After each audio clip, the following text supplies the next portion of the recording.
My name is Christine Baki, and I'm one of the co-founders of BeyondExgay.com. So at one point you truly believed that you had changed, or you were changing your sexual orientation, is that right? Yes, I did. I had been in Exgay programs for about a year and a half, 2 years, and what I noticed was that I was starting to become a little more feminine, presenting on the outside, and because I kept hearing from Exodus that if you could accept yourself as, for me, if I could accept myself as a woman, then that was tied into orientation change. So you viewed it as your Christian duty to present yourself as feminine?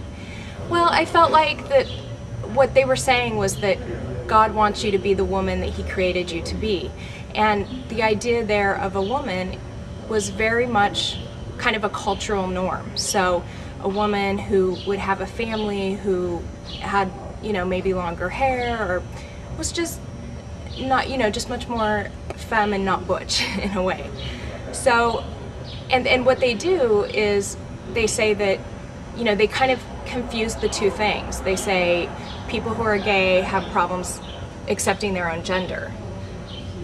So But you equated that with change? Yes, I did. And what happened was I sort of walled off a whole piece of myself. My sexuality, my creativity, all of that went into a different place that I didn't really look at or acknowledge. And consequently, I thought, wow, this is great. My attractions are lessening. I'm not attracted to women like I was. What I didn't realize was I wasn't attracted to anybody. I wasn't attracted to men. I had just suppressed all of that. So I thought, I was like, great, this is great.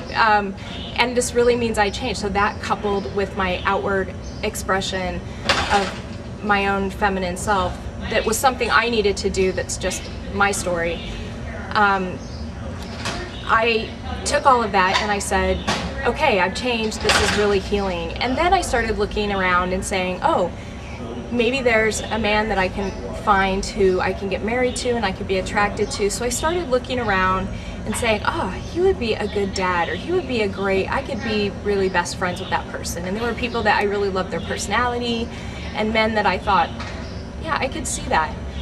But I didn't feel any kind of sexual attraction or anything like that, because the important thing was my orientation hadn't changed. So other things about my life changed, how I saw myself changed a little bit, but my orientation hadn't changed. And finally it all just hit me and came back, and I stopped walling that off a little bit and I started looking at it. And when I did, that's when I had to really think about the fact that my orientation had not changed.